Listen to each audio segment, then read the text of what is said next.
Hello hello. कितना number से होना था?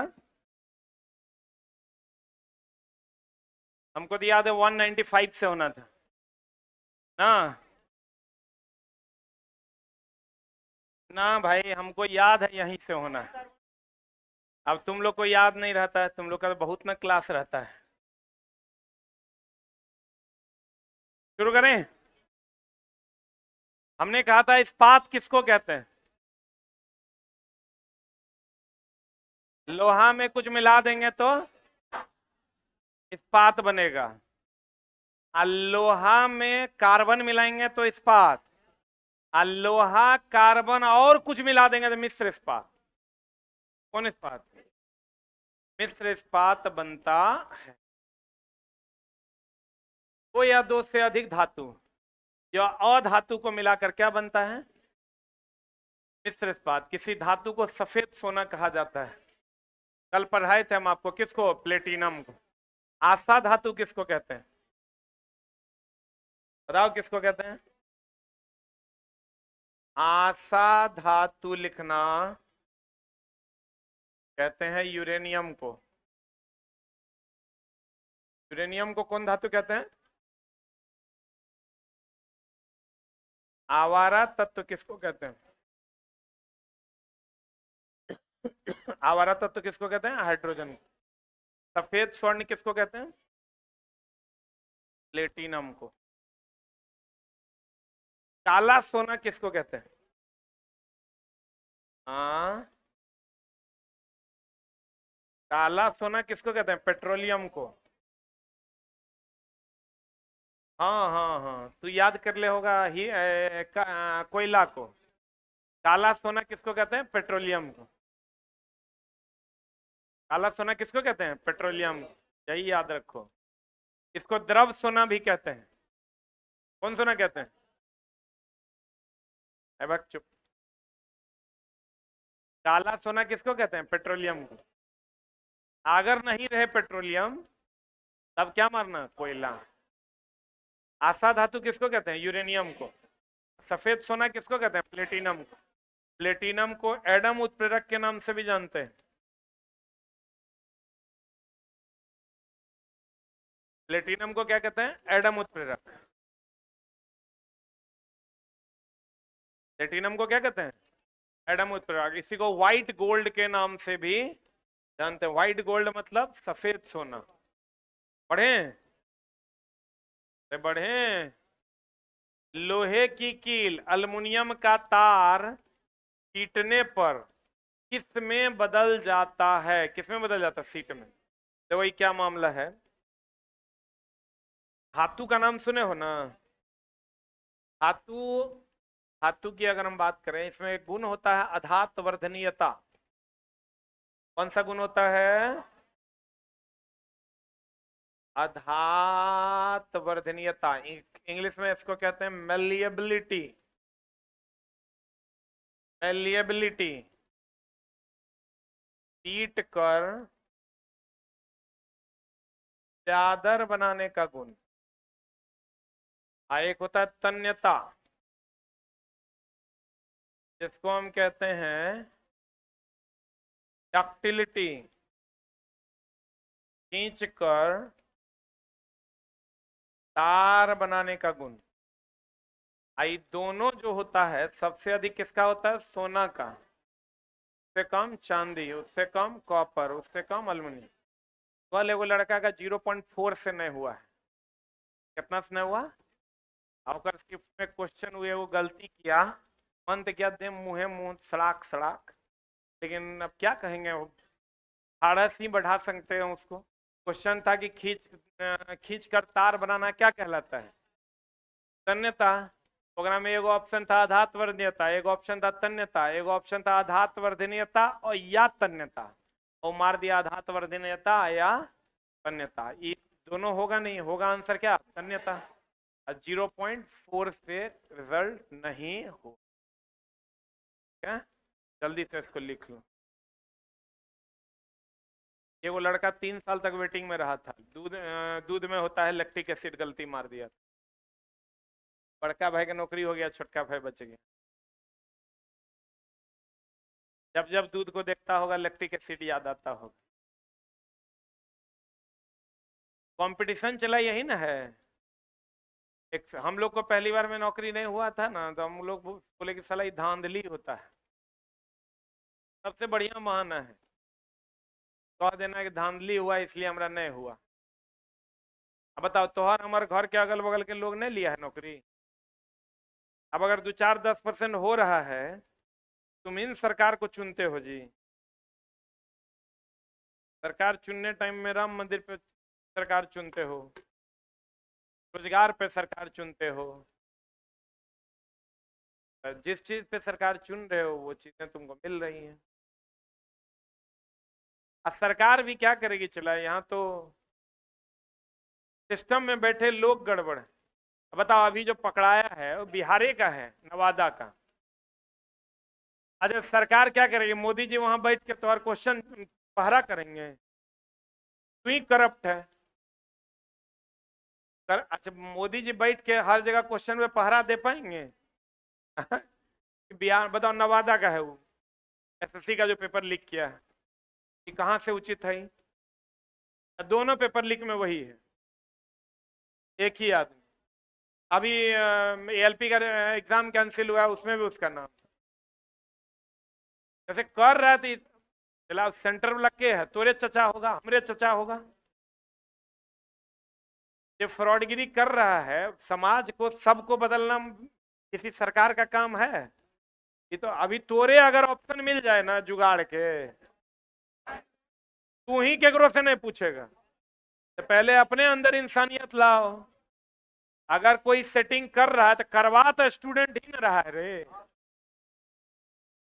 और अपन मोरल कहाँ चल गया? अभी जो बच्चा खूब तेज है ना पढ़ने में, और बाईपास मिल जाए, 1 मिनट उस सोचेगा कि हमारा मेहनत करके लेना है? 99% कहेगा होना हो तो नहीं तो होबे कर तो।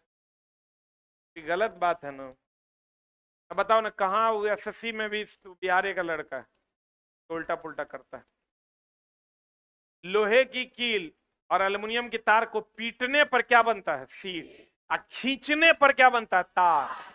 पीटने पर सीट और खींचने पर तार। कौन सी धातु सामान्य तापक्रम पर द्रव अवस्था में होती है? मरकरी। सही है। और धातु जो द्रव अवस्था में होती है?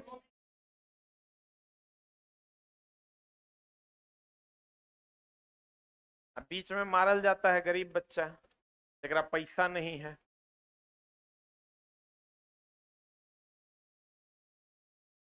और धातु जो द्रव अवस्था में होता है क्या? ब्रोमीन।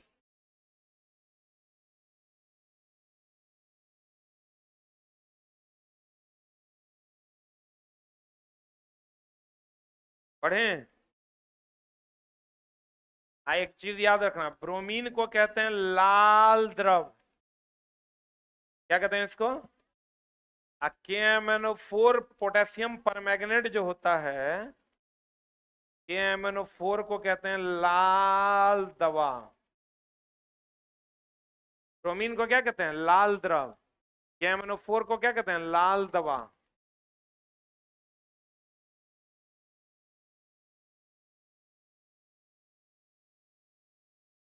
हो गया?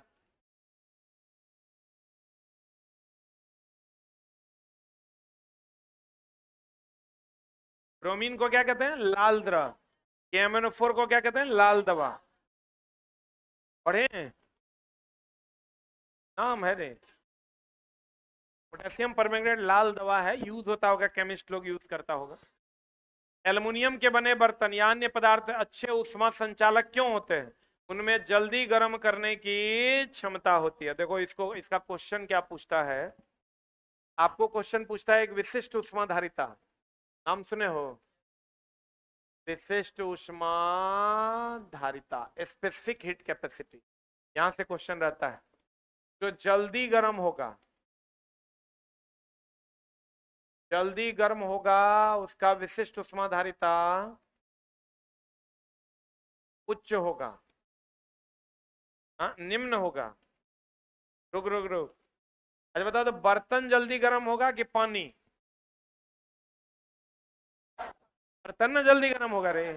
हाँ, इतनी बर्तन को चढ़ा दो पानी भर के तो कौन जल्दी गर्म होता है? बर्तन ना। जल्दी गर्म होगा विशिष्ट उष्माधारिता निम्न। रुक जाओ, अभी लिखना मत। धीरे धीरे गर्म होगा।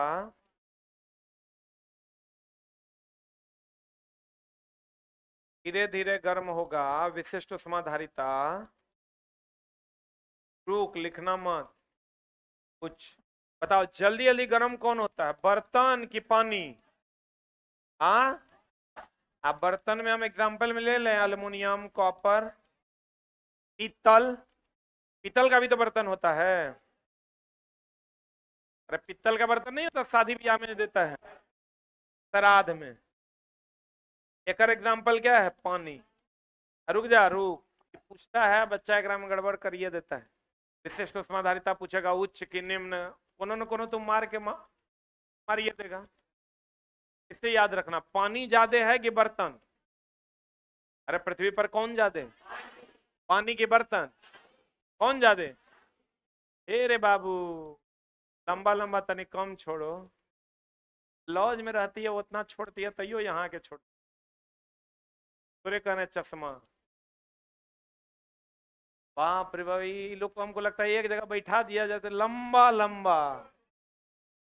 लॉज में भी यही चलता है, मेरे बगल में वो गर्ल्स हॉस्टल है, लंबा लंबा। बस अगर कोई माई बाप ने, बस तनिए दिन है तो हर जिंदगानी तो और तनी कम है।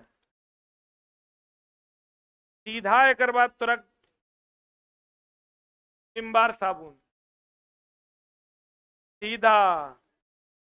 इसलिए चुपचाप पढ़ो, लंबा लंबा तनी कम छोड़ो। जल्दी गर्म होगा, बर्तन जल्दी गर्म होगा कि पानी? तो उसकी विशिष्ट उष्माधारिता निम्न। अब पानी लेट से गर्म होगा, विशिष्ट उष्माधारिता उच्च। इतना लॉजिक एग्जाम हॉल में याद नहीं रहता है।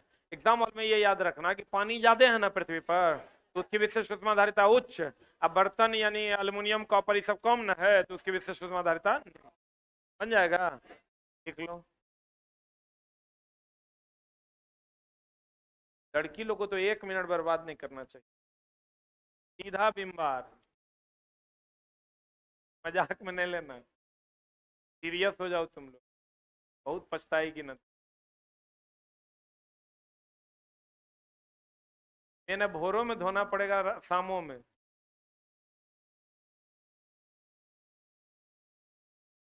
सेल्फ रिस्पेक्ट का धज्जी उड़ जाएगा। मुर्गा का टांग सब खा के रख देगा, तोरा उठाना है। चूस चूस के लोग खाएगा, रखेगा। अब तोरा सब पोछा लगाना है। बचना चाहती है बाबू तो बच लो, मौका है।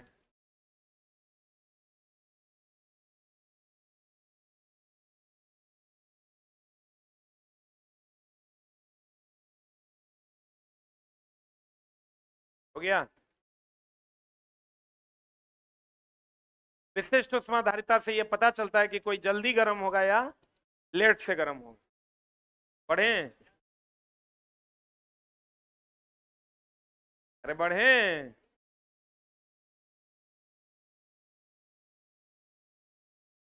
अरे बढ़े।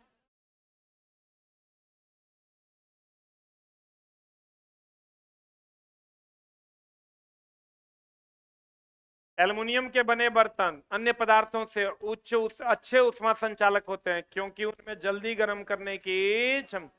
अच्छा एक बात बताओ, लोहा का लोहिया चढ़ाते हो तब जल्दी गर्म होता है कि एल्युमिनियम का? पक्का ना? कि एल्युमिनियम की चालकता अधिक है कि कम?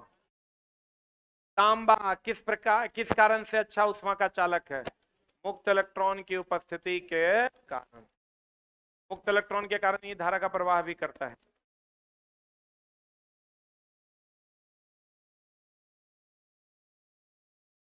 मुक्त इलेक्ट्रॉन होता है बाह्यतम कक्षा का इलेक्ट्रॉन। तांबा का नाम सुने हो ना? इसका उपयोग कहाँ कहाँ करते हैं? अर्थिंग में, तड़ित चालक में, घर के वायरिंग में।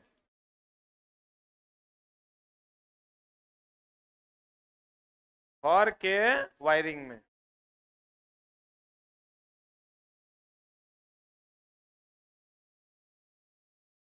हो गया।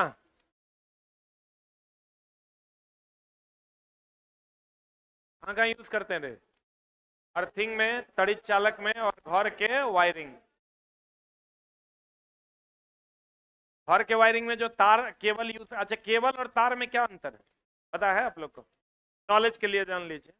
ये जो लटकल जितना आप देख रहे हैं सब तार है कि केबल? तार है। क्या है? ये हम कहेंगे वो हम हो, ये सब केबल है।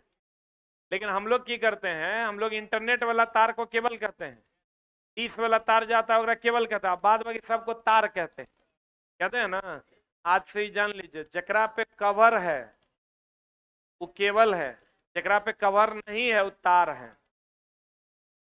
घर में जितना है सब तार है कि केबल है?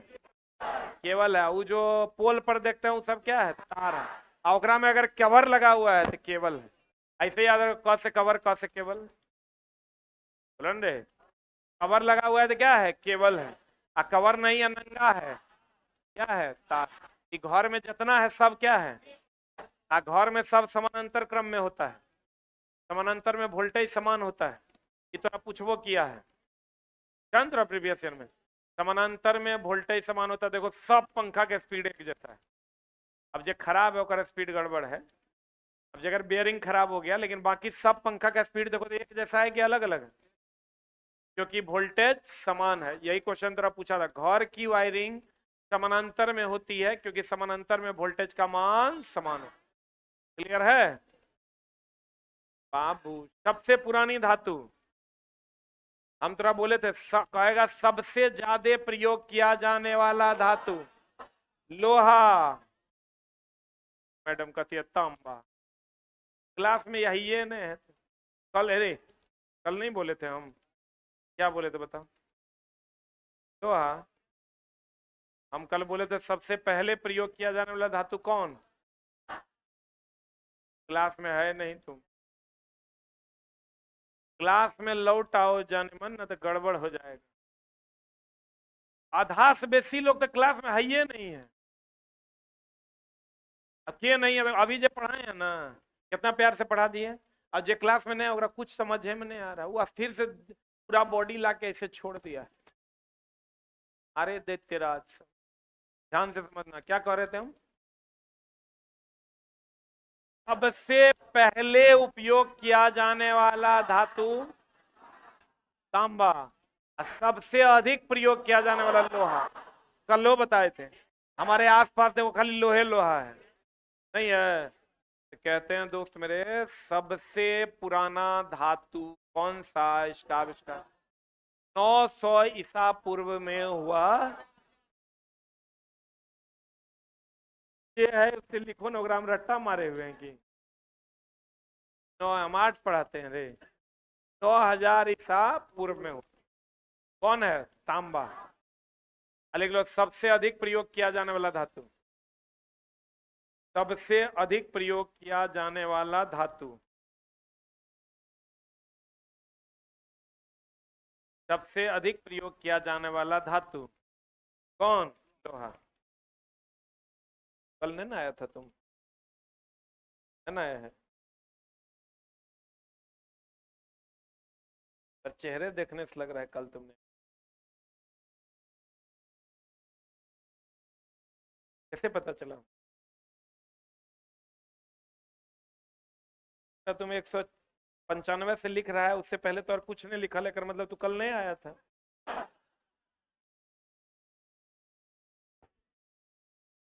देखो, सबसे पुराना धातु कौन है? तांबा। धातुओं को कठोर सतह पर टकराने पर एक प्रकार की आवाज उत्पन्न होती है, उसे क्या कहते हैं?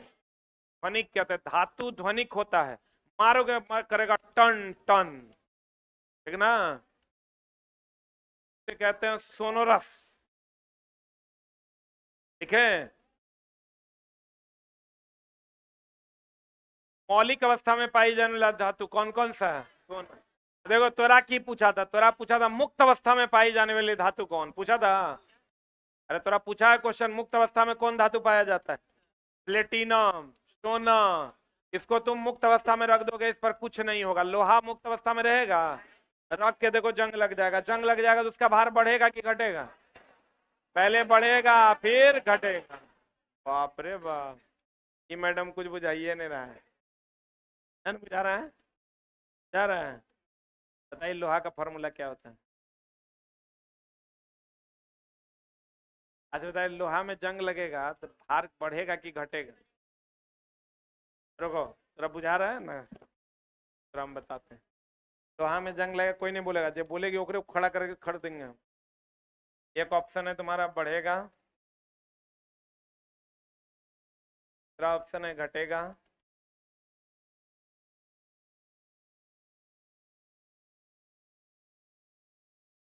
चुप रहेगा तुम लोग? ये बोलेगा ओकर एक नंबर से जिंदगी में कभी रिजल्ट नहीं हो। आज चौथा ऑप्शन है तुम्हारा, अरे यार, चलो छोड़ो, अब नहीं पूछेंगे। पहले बढ़ेगा, फिर घटेगा। पढ़ने पे ध्यान दो। देखो तुमको क्वेश्चन पूछा था, जैसे आप सोना, सोना का चेन पहने हैं आप लोग, लॉकेट पहने होंगे, साफे दरी दरे है कि रे? अच्छा कोई बात नहीं, अभी नहीं है फिर पहनेगा। हम भी कभी नहीं पहने थे, चला आ, जब लड़का नहीं है पहनता है। शादी में कैसन नहीं हुआ, चला नहीं होगा, नौकरी तो वही मिलेगा, धागा में लपेट के ले नौकरी करो।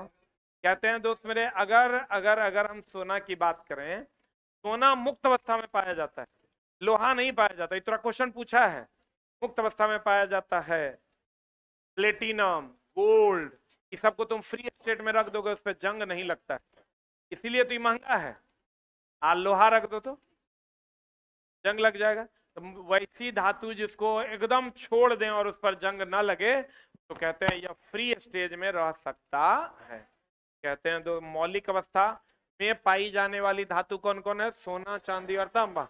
अब कुछ लोगों को चांदी पर डाउट हो जाएगा कि तो सर काला हो जाता है, समझे? तो चांदी सल्फर से अभिक्रिया करता है, तब Ag2S बनाता है, जिसका रंग काला होता है। क्लियर है? इसमें आप प्लेटिनम को भी जोड़ सकते हैं। तांबा का रंग कैसा होता है? हरा। कैसा होता है? नहीं, तांबा का रंग कैसा होता है? हरा। चांदी, सोना। अरे चांदी आप पहने हैं कभी? चांदी जो होता है, देखिए आप पहन ले हैं, चांदी है कि नहीं हो? चांदी है कि गड़बड़ वाला है? चांदी है ना वो? देखिए कैसा हो गया है, वाइट हो गया है, सिल्वर हो गया है, काला हो गया आपका चांदी, थोड़ा थोड़ा ब्लैकिश हो गया है। चांदी काला होता है सिल्वर सल्फाइड के कारण, कॉपर हरा हो जाता है हाइड्रोजन सल्फाइड के कारण। किसके कारण? अधातु विद्युत के, अधातु विद्युत के सुचालक होते हैं, सही है ना? बुरे। अब प्रतिरोध जो होता है विद्युत धारा का विरोध करता है कि सपोर्ट? हाँ, तो बताओ प्रतिरोध सबसे ज्यादा किसमें होगा? कुचालक में? किसमें रे? उससे कम किसमें होगा? अर्धचालक में। सबसे कम किसमें होगा? रुक जा, रुक रुक, प्रतिरोध मतलब विरोध, प्रतिरोध मतलब विरोध। तो सबसे कम विरोध सुचालक में ना होगा धारा का, और सबसे ज्यादा किसमें होगा? कुचालक। अब प्रतिरोध का उल्टा होता है चालकता। प्रतिरोध जो विद्युत धारा के मार्ग में रुकावट डाले, और चालकता जो विद्युत धारा का प्रवाह होने दे, है ना रे? लड़का के उल्टा कथी? अब प्रतिरोध के उल्टा चालकता। चालकता जब लिखोगे ना,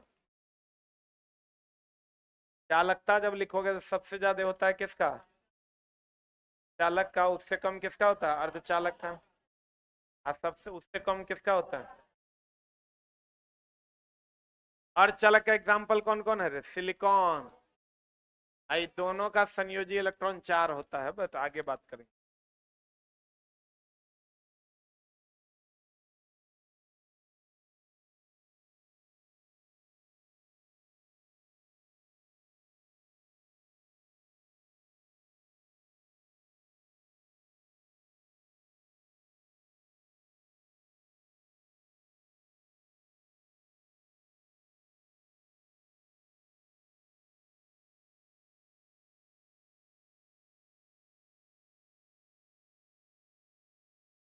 हो गया? पढ़े? अधातु विद्युत के क्या होते हैं? कुचालक। इसका पीट कर चादर, खींच कर तार नहीं बना सकते। ये को लेकिन दोस्त मेरे, इसका अपवाद है। जो विद्युत का सुचालक है, ग्रेफाइट। कौन? मिटाएं इसको? मिटाएं हो? ग्रेफाइट जो है अपवाद है। अधातु ग्रेफाइट अपवाद है इस बात का। क्या है? चालक। ग्रेफाइट का नाम सुने हो ना, पेंसिल में जो रहता है।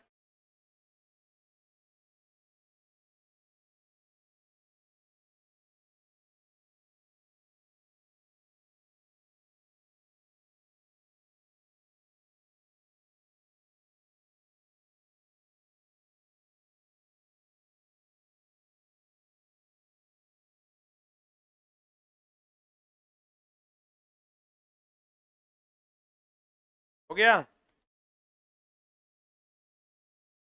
बताओ धातु विद्युत के क्या है? धातु जो विद्युत का कुचालक है,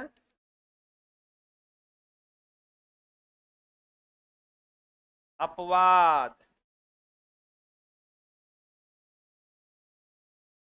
धातु जो विद्युत का चालक है वो है सीसा।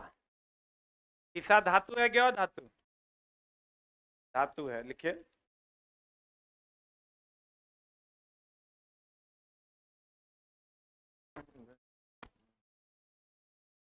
काहे तू इतना परेशान रहता? पर हो जाएगा तो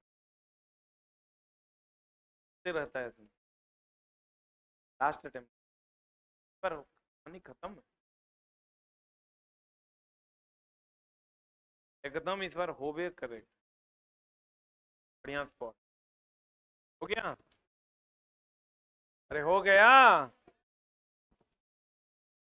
घरों में उपयोग किया जाने वाला, अभी तुरंत बताए थे देखो। विद्युत के तार में किस चीज की परत चढ़ाई जाती है? अरे जो तार के ऊपर जो आप कवर देख रहे हैं ना, ये कैसा है? Polyvinyl chloride. इसको कहते हैं पीवीसी। बताओ तो घर में जो तार हम लोग यूज करते हैं वो कैसा तार होता है? एक तो कॉपर का होता है, गोल होता है और लचीला होता है। कॉपर का होता है गोल और लचीला। इसके ऊपर कवर किसका होता है? पीवीसी का। तार के ऊपर कवर देखता है ना कुचालक पदार्थ का, जो रबर रबर आपको लगता है, वो किसका होता है? पीवीसी का। पीवीसी बोले तो पॉलीविनाइल क्लोराइड। पढ़े? रबर में सल्फर मिलाना, वल्कनीकरण। रबर में सल्फर मिलाना, वल्कनीकरण। पढ़े हो कि नहीं? नहीं पढ़े हो? हाँ बीबी, आप बताओ तो, सल्फर मिलाने से हार्ड होता है कि मुलायम? क्या होता है? बोल नहीं रहा है भाई चश्मा वाले। हार्ड की मुलायम? लोहे पर जिंक का परत चढ़ाना, जस्तीकरण। गैल्वेनाइजेशन ना। सोने की शुद्धता किससे मापी जाती? अच्छा, कैरेट क्या है? कभी सुने हो? 24 कैरेट, 22 कैरेट गोल्ड। अच्छा, हम लोग जो गहना वगैरह बनाते हैं,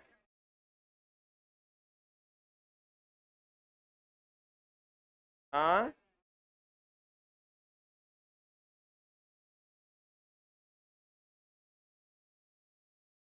24 कैरेट हुआ तो 100% शुद्ध हुआ ना। हम लोग जो गहना वगैरह बनाते हैं, तो अगर बढ़िया दुकानदार के पास जाओगे, तनिष्क वगैरह में 22 कैरेट तक देता है।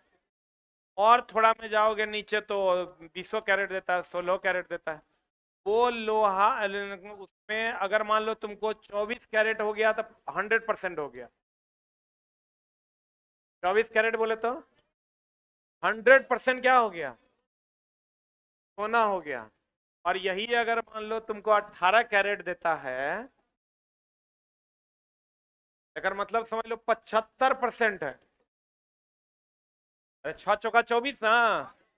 अब 22 कैरेट दे रहा, तो अब तुम कहोगे हाँ हमारा 24 कैरेट हम लेंगे। 24 कैरेट सोना का कोई भी आभूषण नहीं बन पाएगा, क्योंकि उसकी लचक बरकरार रहे उसके लिए उसमें अन्य चीजें मिलाई जाती है, ठीक ना।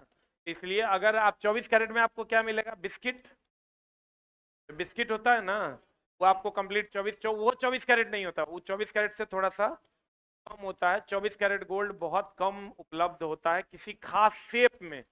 तो ओरिजिनल गोल्ड जो निकालते हैं शुद्ध करके स्मेल्टिंग से, तब जो गोल्ड रहता है वो 24 कैरेट होता है।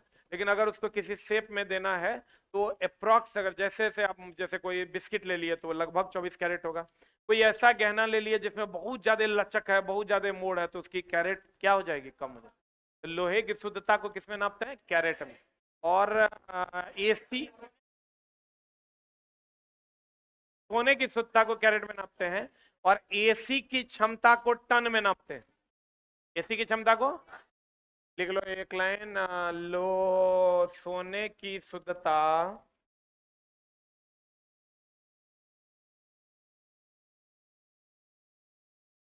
सोने की शुद्धता कैरेट में, और एसी की क्षमता टन में। एक टन में 3516 वाट होता है। अब तुम समझो 350 लोगों के घर में 10 वाट का बल्ब जलेगा, तब जितनी बिजली की खपत होगी, एक आदमी के घर में एसी चलेगा तो उतना बिजली का खपत हो जाए। तो एक टन हुआ, एक टन का एसी लगाता कौन है, सब 1.5 टन लगाता है। एसी की क्षमता किसमें है, टन में, 3516 वाट। नेट पे ने चेक करने लग जाना, न तो 1000 वाट लिखल रहता है। एसी की क्षमता को किसमें नापते हैं, टन में। थोड़ा इतने पूछेगा, एसी की क्षमता को किसमें नापते हैं, किसमें नापते हैं, टन में। सोने की शुद्धता को किसमें, कैरेट में। अगर 24 कैरेट है मतलब शुद्ध है, 100% गोल्ड है। बोले वह नहीं करे, हाँ क्या 22 कैरेट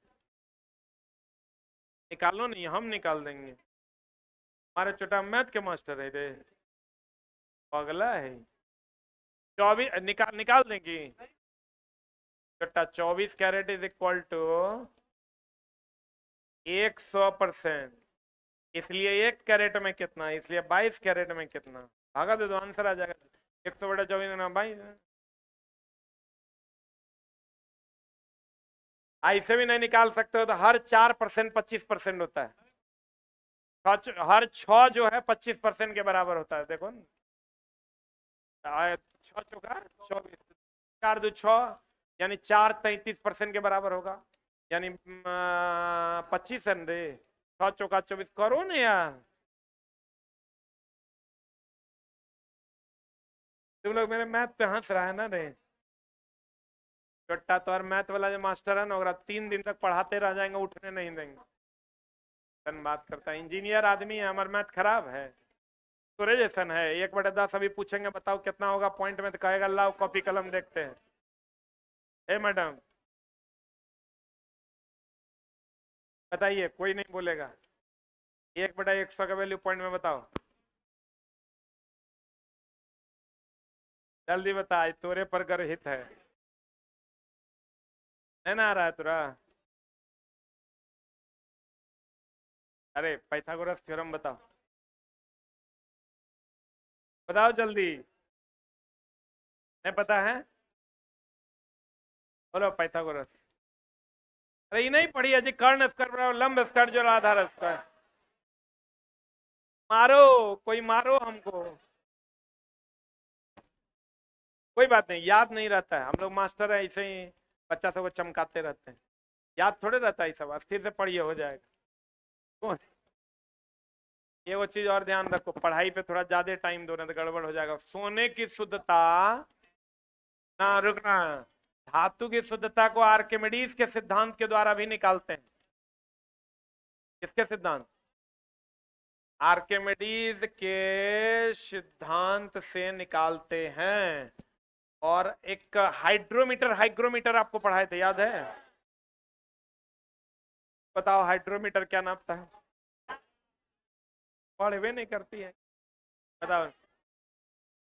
आपेक्षिक आपेक्षिक घनत्व नापता है। हाइग्रोमीटर आपेक्षिक आर्द्रता नापता। हाँ, हम बोले तो ड्र बोले तो ड बोले तो डेंसिटी, डेंसिटी बोले तो घनत्व। भूल गया? कोई बात नहीं, बच्चा है भूलता है, फिर पढ़ाएंगे।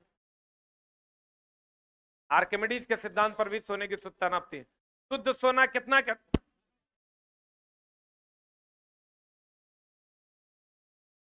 शुद्ध सोना कितना कैरेट? 24 कैरेट। 20 कैरेट ना रे, कि 20 कैरेट? 24 कैरेट के बाद। अच्छा कोई बात। अगला, सांद्र हाइड्रोक्लो, हाँ हाँ हाँ, देखो ये तो हम बताए भी थे, पढ़ाए भी थे, एनसीईआरटी में क्वेश्चन भी है। आप कभी भी, हम पहले भी आपको बोले थे कि सोना अगर आए कोई ना कि हम साफ कर देंगे, तो सोना साफ कर देगा, उससे साफ नहीं करवाना। नहीं, आप वो क्या करेगा, सोना को एक्वारेजिया का घोल लाता है, उसमें डाल देगा, उसका एक परत उसी में रह जाएगा और आपको सोना चमकता हुआ दिखाई देगा, लेकिन आपके सोने का हो जाएगा लॉस। ये क्वेश्चन एनसीईआरटी में भी दिया हुआ है। सांद्र लेके कौन सा घोल आता है? सांद्र मतलब मोटा कि पतला? मोटा कि पतला? तनु मतलब? बोलो ना जी, बोलबे ये इसीलिए गड़बड़ाता है। सांद्र मतलब मोटा, तनु मतलब पतला। सांद्र HCl और सांद्र HNO3, ये दोनों का मिश्रण आप ले लीजिए 3:1 में। याद रखना, जकरा में 1 है ओकर 3, और जकरा में 3 है ओकर 1। आई दोनों को जब आप मिला दीजिएगा, ये घोल बन जाएगा एक्वारेसिया, जिसको हम कहते हैं अम्लराज। क्या कहते हैं? और इसमें गोल्ड और प्लेटिनम खुल जाता है। देखो, it is very very important.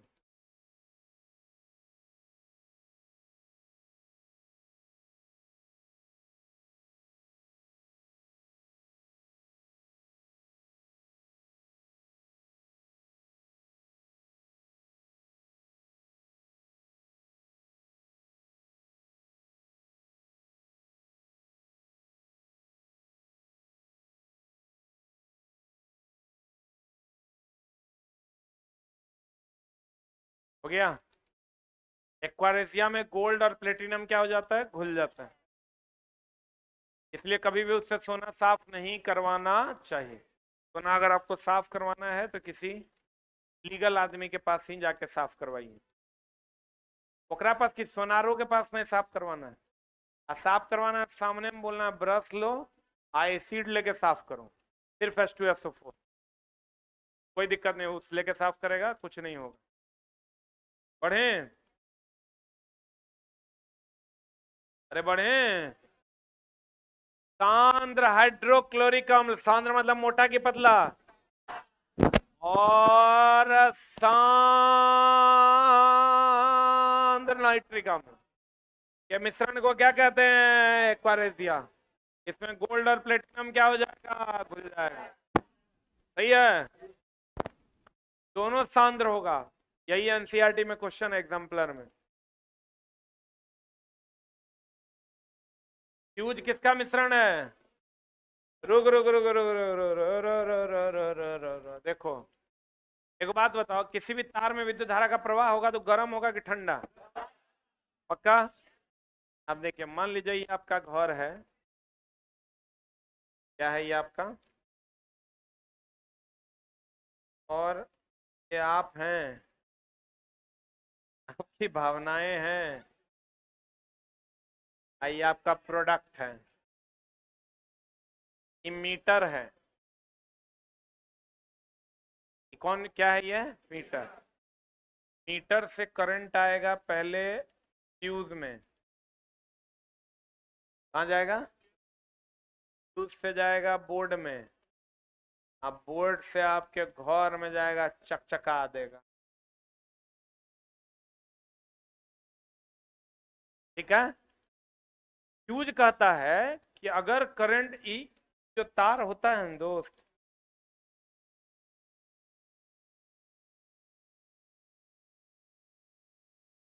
Fuse का जो तार होता है पतला होता है अन्य तार की तुलना में।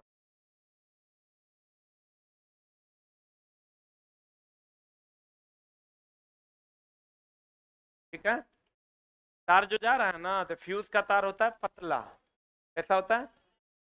जैसे ही करंट का मान ज्यादा होगा ये गर्मा जाएगा, इधर नहीं जलेगा, यही पहले जल जाएगा। ये अगर जल जाएगा दोस्त मेरे, ये अगर जल जाएगा तो हट जाएगा। हट जाएगा, इधर धारा का प्रवाह ज्यादा हो पाएगा। ये कहता है अगर तुमको इधर किसी को भी कुछ करना है तो उससे पहले तुमको हमको जलाना होगा। ये जानता है कि हमको जला देगा तो ओपन सर्किट हो जाएंगे, तार अलग हो जाएंगे, धारा का प्रवाह। लेकिन अब इसके पहले क्या होता था, यही लोग लगाते थे, लेकिन इसका तार जल जाता था। इसका जगह ले लिया है एमसीबी। एमसीबी क्या होता है, ट्रिप कर जाता है, नीचे गिर जाता है, और तब हम फिर उसको ऊपर उठा के लाइन चालू कर लेते हैं। इसमें जलने वाला भाग था, इसमें जलने वाला भाग नहीं है क्या? आई बताओ, फेज में लगाएंगे कि न्यूट्रल में? एक होता है फेज, एक होता है न्यूट्रल, एक होता है अर्थ। जब भी स्विच लगाएंगे, एमसीबी लगाएंगे, फ्यूज लगाएंगे, किसमें लगाएंगे? फेज में। तो यह भी फेज में लगाया जाता है। यह सीसा और टीन का मिश्रण है। इसका गलनांक कम होगा कि ज्यादा? कम होगा तब ना जल्दी गलेगा। गलनांक ज्यादा होगा सब गल जाएगा जी, बाद में ओल छिलेगा ये। अगर गलनांक क्या होता है? कम। इसका प्रतिरोध उच्च होता है तब नहीं गरमाएगा। इसका गलनांक क्या होता है? कम। फेज में लगता है। और सीसा और टीन का क्या है? मिश्रण। सीसा और टीन का मिश्रण। अब फ्यूज का जगह कौन ले लिया? एमसीबी का फुल फॉर्म होता है मिनिएचर सर्किट ब्रेकर। क्या नाम होता है? Miniature circuit breaker. अब देखो इसके बारे में अगर हम कहें, ये किस में लगता है? फेज में कि न्यूट्रल में?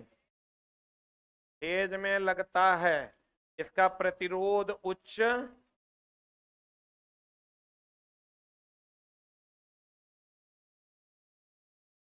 इसका प्रतिरोध उच्च, गलनांक भी क्या होता है? निम्न होता है। यह सीसा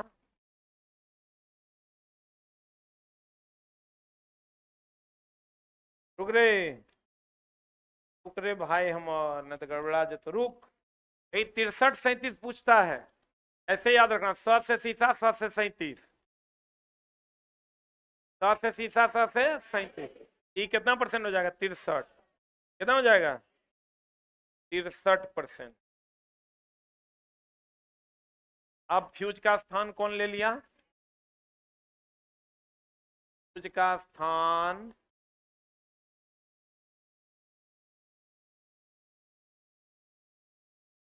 एमसीबी बोले तो मिनिएचर सर्किट ब्रेकर।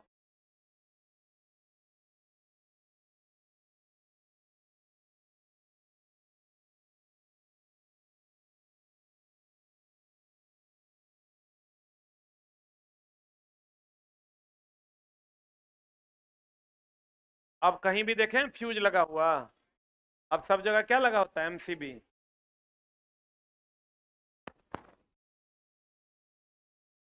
फेज में लगेगा कि न्यूट्रल में? अच्छा, स्विच जो हम लोग लगाते हैं उसका काम धारा को प्रवाहित करना है कि रोकना है? भाग छोटा दोनों करता है, जाने भी देता है और रोकता भी। स्विच जो हम लोग लगाते हैं तो ऑन करते हैं तो जाने देता है, ऑफ करते हैं तो रोक देता है, तो दोनों काम ना करता है। बोलिए, यानी समस्या। आप फ्यूज का प्रतिरोध उच्च और गलनांक निम्न, सीसा और टीन का मिश्रण, सीसा और टीन का मिश्रण। सबसे पहले पहले प्रयोग किया जाने वाला धातु,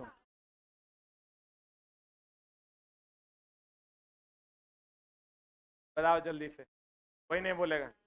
सबसे अधिक प्रयोग किया जाने वाला धातु तांबा। काहे ऐसे कर रही है? नहीं पढ़ने में मन लग रहा है तो घर चल जाओ। बताओ सबसे कठोर धातु कौन? हीरा। हीरा और धातु है रे। सबसे कठोर धातु कौन? प्लेटिनम। सबसे कठोर तत्व तो बताओ। हीरा। सबसे लंबा तार? सोना। किसका?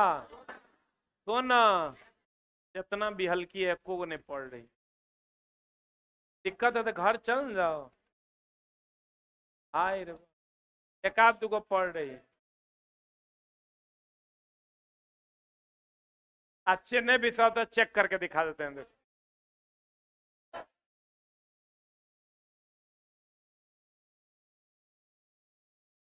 नहीं पड़ रही है तुम लोग, गड़बड़ हो जाएगा। बैक टू बर्तन। बैक टू बर्तन। हाँ, बताओ बताओ, तू ही बताए। तू। हाँ। नहीं नहीं, ये भी हल्की को उठाओ। चश्मा वाली के पीछे। Stand up. बताओ, सबसे लंबा तार किसका खींच सकते हैं? सोना का। सोना तनी बेसी समझ में आता है, लोग बैठो। बताओ, सोना के बाद सबसे लंबा तार छोड़वा, बता क्या कर खींचा जाता है? वेरी गुड, बच्चा पढ़ रहा है। बताओ मैडम, सबसे लंबा तार किसका खींचा जाता है? कहती है चांदी का। सोना का नाम ये ना बोली है रे। अरे, बताइए आप, सबसे पहले प्रयोग किया जाने वाला धातु कौन था? तांबा। Very good. सबसे अधिक प्रयोग किया जाने वाला? क्लियर है। सबसे कठोर धातु? प्लेटिनम तत्व हीरा। सही है। बोलो ना रे। आज बताओ, सबसे कौन सा ऐसा अधातु है जो विद्युत का कुचालक है? अधातु। अरे छोटा, सब अधातु विद्युत का कुचालक है। एकमात्र अधातु है जो पहले पहले तुम लोग दिमाग अपना स्थिर करो। समझा? इतना बाप रे बाप, उम्र देखो अपना। ये उम्र तो हर बाल बच्चा पढ़ने के है, तू पढ़ रहा है। अच्छा, वो दिमाग तो हर स्थिर नहीं। सबसे पहले, हम ध्यान से समझना, जितना धातु है सब सुचालक है। और जितना अधातु है सब कुचालक है। कौन ऐसा धातु है जो कुचालक है? शीशा। मेरा कुछ बुझाइए नहीं रहा है। कौन ऐसा अधातु है जो सुचालक है? ग्रेफाइट। पेंसिल में किसका उपयोग करते? ग्रेफाइट। कितना सिंपल तो है। नहीं समझ में आया? एक्वारेजिया में HNO3 कितना भाग? 3 भाग की 1 भाग? 3 भाग। 1 भाग ना। HNO3 में 3 है तो 1, HCl में 1 है तो 3। अब दोनों सांद्र की तनु। सांद्र ना। क्लियर है?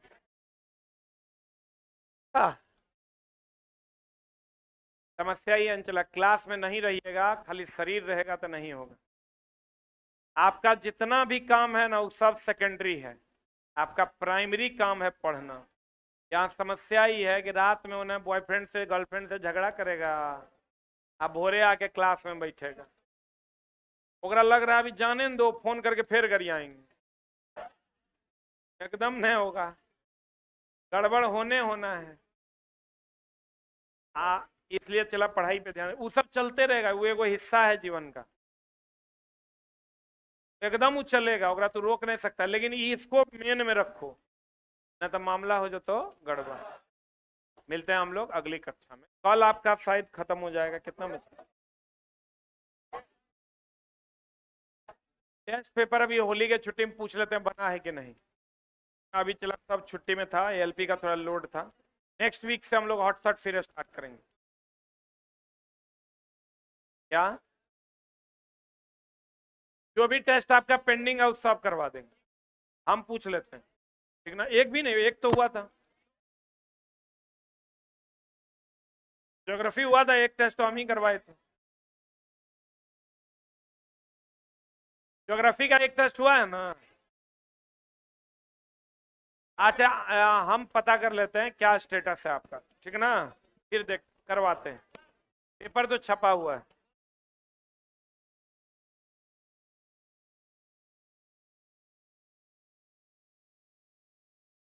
हाँ, मैथ का क्लास शाम वाला। अच्छा, रात वाला तो अभी सर बहुत ज्यादा लोडेड थे, अभी हम 14-15 घंटा उनका क्लास एएलपी में लगा हुआ था, एक एक दिन 3-3 घंटे। देखते हैं हम सर फ्री होते हैं आपका, देखिए क्या क्या हम करवा देते हैं। एक तो पहले किताब आपका 1 to 5 6 to 8 के लिए जीएस वाला था वो करवा देते हैं।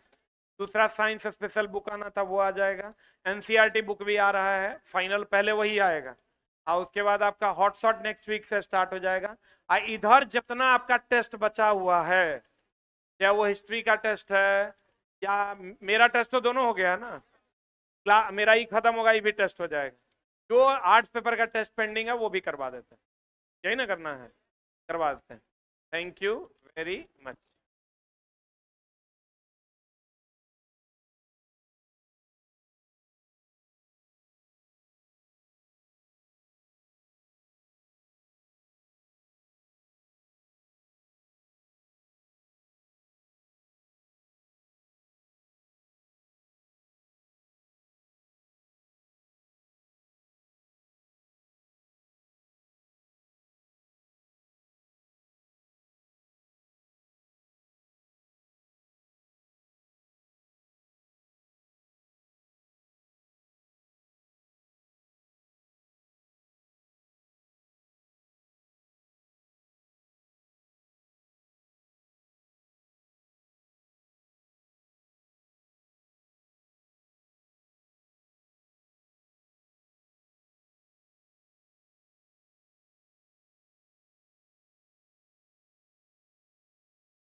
चलो बैठ जाओ।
चलिए सवाल देख लेंगे आप, सवाल देखेंगे आप लोग। कल ही मैंने बताया था कि सैंडल पीक चोटी, सैंडल पीक की बात करेंगे, अंडमान की सबसे ऊंची चोटी है।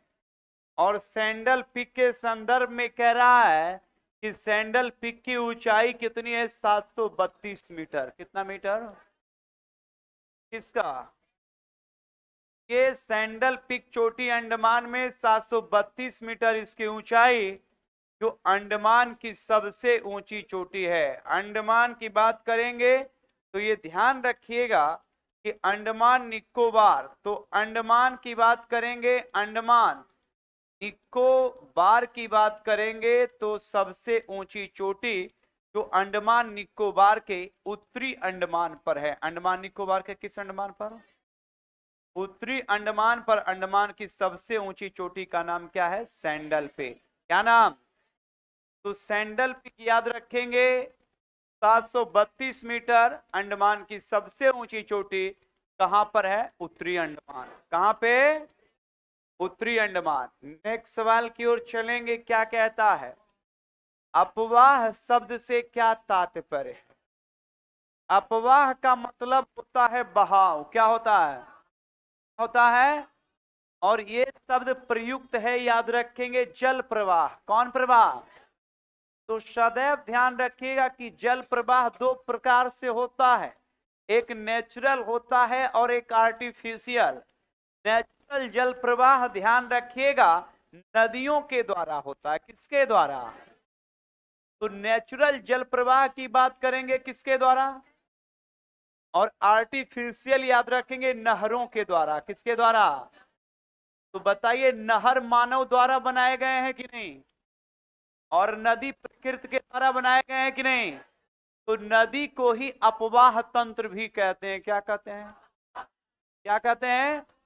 अपवाह तंत्र कहते हैं। तो ध्यान रखिएगा कि अपवाह शब्द का तात्पर्य जल प्रवाह से है। जल प्रवाह दो तरीके से, नदियों के द्वारा जल प्रवाह हो सकता है या फिर नहरों के द्वारा। नदियों के द्वारा या कन्फर्म ना? तो इस तरीके से याद रखिएगा कि अपवाह का मतलब होता है जल प्रवाह। कौन प्रवाह? कन्फर्म। नेक्स्ट सवाल की ओर चलेंगे। ध्यान रखेंगे। कहता है एक नदी तंत्र द्वारा जिस क्षेत्र का जल प्रवाहित होता है उसे क्या कहते हैं? देखो भाई, ये गलत लिखा हुआ है। टाइपिस्ट होली में, टाइपिस्ट जो टाइपिंग कर रहा था, लगातार जब हम बिजी थे तो वो भी बिजी था, और जब बिजी था तो भांग खा लिया था। हम मना भी नहीं कर सकते थे, फंडामेंटल राइट है, मौलिक अधिकार, और उसमें भी व्यक्तिगत स्वतंत्रता था, तो हम तो कुछ बोल नहीं सकते। तो उसमें वो जो है अपवाह का अपवाह लिख दिया, तो कोई दिक्कत नहीं है, इसको कर देना है अपवाह। क्या कर देना है? चलिए कर दिए अपवाह। तो ये अपवाह द्रोणी। क्या भाई? कहता एक नदी तंत्र द्वारा जिस क्षेत्र का जल प्रवाहित होता है उसको क्या कहते हैं? आइए इसको हम समझते हैं कि अपवाह तंत्र या नदी द्रोणी किसको कहते हैं। लीजिए आप ही समझिए। देखो भाई, सीधा ध्यान रखना है, यहाँ पे यूट्यूब वाला भी ध्यान रखना। तो यहां ध्यान रखिएगा कि अपवाह तंत्र की बात करेंगे तो सबसे पहले आप गंगा नदी की बात करेंगे। ये गंगा का अपवाह तंत्र है। सबको पता है कि ये भारत की सबसे लंबी नदी कौन है? गंगा। और ये गंगा जल तंत्र में गंगा भारत की सबसे बड़ी नदी है। लेकिन सदैव ध्यान रखेंगे कि गंगा में पानी कहां कहां से आता है। समझिएगा, आज ही समझ लीजिए। देखिए, गंगा में जो पानी आता है, सबसे पहले गंगा में तो पानी यमुना से आता ही है, जो इसकी मुख्य सहायक नदी है। आराम से समझिए, यमुना डायरेक्ट पानी की, तो गंगा की सबसे बड़ी सहायक नदी और गंगा जल तंत्र या गंगा के अपवाह तंत्र का हिस्सा यमुना बनेगा। कौन? इसके अलावे, यमुना के अलावे राम गंगा, कौन? गौमती, कौन? घाघरा, कौन? गंडक, बागमती, कोसी, महानंदा। क्लियर ना? तो नाम सुन लिए तो कुछ ना कुछ ध्यान रखिएगा, क्योंकि सब लिखाना संभव नहीं है। क्योंकि अगर सुनाएंगे तो लिखा नहीं पाएंगे, और लिखाएंगे तो आप सुन नहीं पाएंगे, और सुनेंगे नहीं तो समझेंगे नहीं। तो यह स्पष्ट है कि पहले हम समझाते हैं, बाद में लिखा भी देंगे। इसलिए टेंशन मत लीजिएगा। अब ध्यान रखिएगा, ये तो उत्तर से आकर गंगा की सहायक नदी है, और ये गंगा जल तंत्र या गंगा अपवाह तंत्र का याद रखेंगे कि मिलकर बनाया। अब देख भाई, पानी गंगा में कहां से पहुंचता और कैसे बीपीएससी पूछता है ना। अब देखिए पूछता है क्या, कैसे फंसाएगा। यमुना की सहायक नदी जो है वो सबसे पहले एक नदी है, यमुना की सहायक नदी है चंबल। एकदम आराम से समझो, कौन? चंबल केकर सहायक, केकर। और यमुना की एक सहायक नदी है बेतवा, कौन? एकदम आराम से समझो, कौन? तो चंबल बेतवा किसकी सहायक? तो आप ही बताइए कि चंबल और बेतवा पानी किसको दिया? यमुना अपना पनिया किसको दिया? तो प्रत्यक्ष या अप्रत्यक्ष रूप से चंबल का पानी कहां आ रहा है? आ रहा है कि नहीं आ रहा है? आ रहा है ना। जबकि चंबल की सहायक नदी एक नदी है क्षिप्रा, कौन? नाम सुने ना, कौन सा? क्षिप्रा। कौन सा? क्षिप्रा के अलावे चंबल की एक सहायक नदी है जिसका नाम है बनास। क्या नाम है? क्या? इसकी एक सहायक नदी है, याद रखेंगे, पार्वती। कौन? नाम सुने ना, नहीं सुने कोई बात नहीं है। एक नदी है इसका कूनो, कौन? अब देखो भाई, ये सारी नदियां मालवा से आती है, मध्य प्रदेश से आती है। बनास की बात करेंगे तो ये आरावली की तरफ से आती है। आरावली, आरावली राजस्थान से आती है। कौन? मध्य प्रदेश से आती है। कहां से? इसी पर उज्जैन बसा है। कौन? कौन? कंफर्म ना। कूनो मध्य प्रदेश से आती है। कहां से? पार्वती मध्य प्रदेश से। कहां से? तो बताओ ये सारी नदियां पानी किसको दे रहा है? अब प्रश्न आएगा कि क्षिप्रा, कौन? कौन? अब बताओ कि क्षिप्रा, आप तो सिर्फ सहायक नदी पढ़ के जा रहे हैं। अब पूछता है कि गंगा जलतंत्र का इनमें से कौन सी नदी नहीं है। इतना डीप ले जाएगा, उसमें ऑप्शन आएगा क्षिप्रा, उसमें आएगा पार्वती, उसमें आएगा परवान, उसमें आएगा नेवाज। ये सारी की सारी सहायक नदियां चंबल की है। किसकी है? मतलब क्षिप्रा, बनास, पार्वती, ये सारी नदी पानी किसको दे रहा है? चंबल। चंबल की सहायक नदी है, मतलब है कि क्षिप्रा का पानी जो है। छात्र के बाद कोई नहीं आता है क्या माइक विक देखने के लिए? नहीं ना आता है। आज इनकाउंटर करते हैं।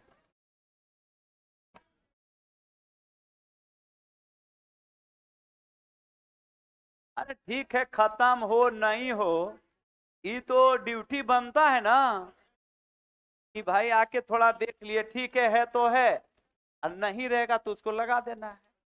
बात समझे? कार्रवाई होगी। इतना है कि आप देख रहे होंगे इजी शेड्यूल है। होली में हम सोचे कि थोड़ा सा बाल, थोड़ा सा हम थोड़ा सेटिंग उटिंग करवा लेते हैं, लगातार थे। फिर सोचे अब इतना क्लास कंटिन्यू रहता है और क्लास के प्रति हम इतना ये हैं कि हाँ, कि कितना कुछ हो जाए क्लास नहीं छूटेगा। बात समझ गए ना। ये सब कितना बकलोल है कि कम से कम जो है, अरे ठीक है पानी नहीं रखेगा, क्या है कि हम पानी पी के आते हैं, हमको पानी नहीं चाहिए। लेकिन माइक कम से कम ठीक है, तुम हमको जो है सब कुछ ठीक है, ठीक मत दो, लेकिन हमारा ग्राउंड और पिच थोड़ा बढ़िया बना के दो, है ना। बाकी हम बल्ला लेके आते हैं, है ना, और कैसे बैटिंग करना है हमें पता है। तो माइक कम से कम दुरुस्त रखो भाई, है ना। कितना बढ़िया सिंगर है, माइक ठीक नहीं रहेगा तो गाना ठीक नहीं होगा। लेकिन ये लोग समझता नहीं है ना। चलिए ध्यान दीजिएगा। तो ये सारा पानी कहाँ जाएगा? चंबल में। चंबल पानी यमुना। तो बताइए कि पार्वती, बनास, क्षिप्रा, ये सभी गंगा जल तंत्र का हिस्सा है कि नहीं है? फंसाएगा आपको, ऐसे ध्यान दीजिएगा। एक नदी है, ध्यान रखिएगा, गंगा की एक सहायक नदी है, सबको पता है, सोन। नाम सुने ना, कौन सा? अब देखो कहां से नदी लाता है, निकालता। सोन डायरेक्ट गंगा की सहायक नदी है, दक्षिण से आकर मिलती है। कौन? सोन। और सोन की सहायक नदी है, पहला एक सहायक नदी है सोन का, जिसका नाम है रिहंद। क्या नाम है? रिहंद। क्या नाम है? रिहंद के बाद सोन की एक सहायक नदी है, नाम सुने होंगे, गोपद। क्या नाम है?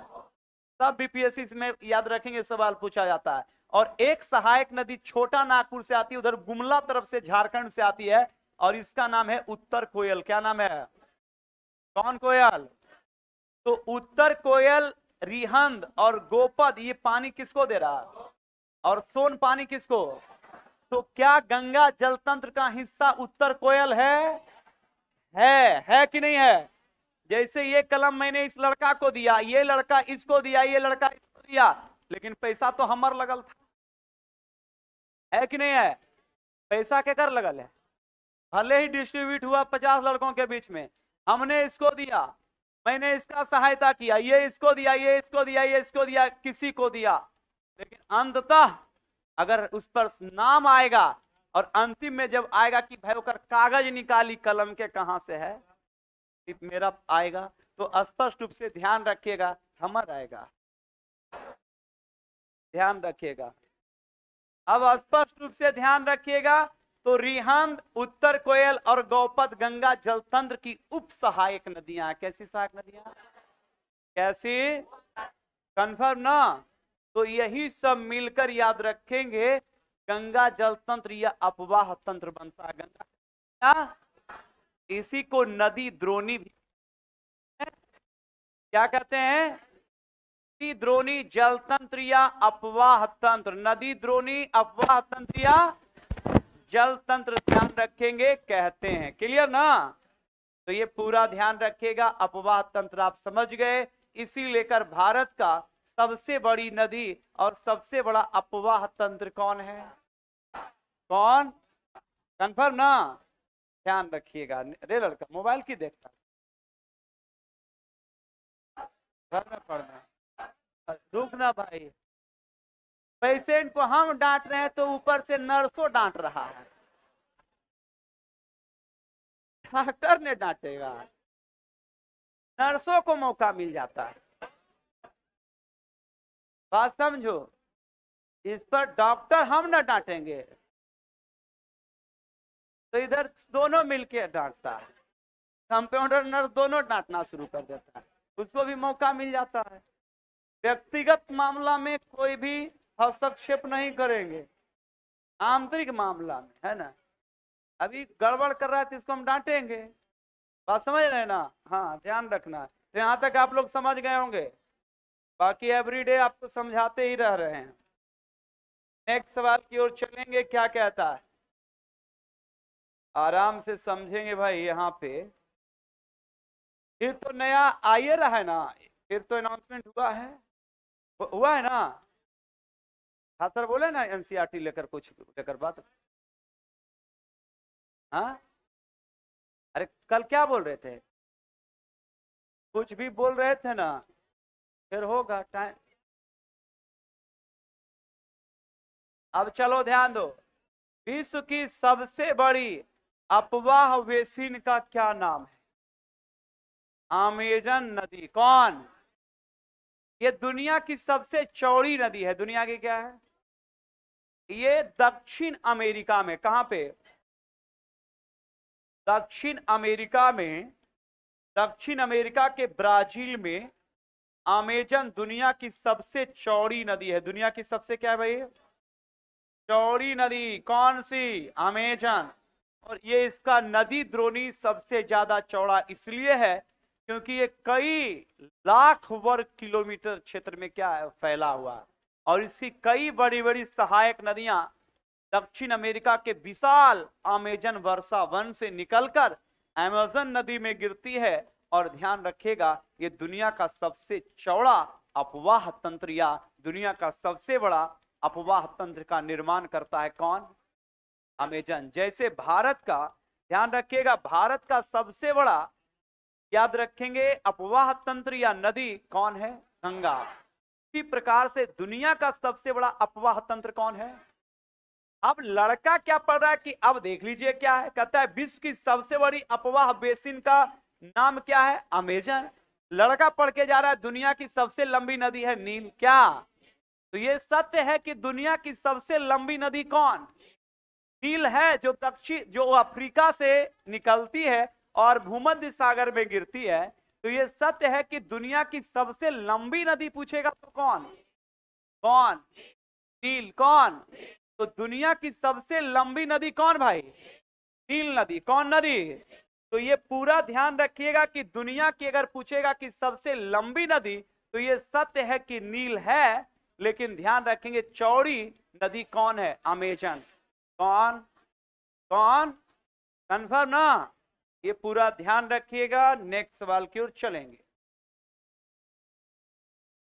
भू आकृति के आधार पर भारत की नदियों को कितने भागों में बांटा गया है, कितने भाग?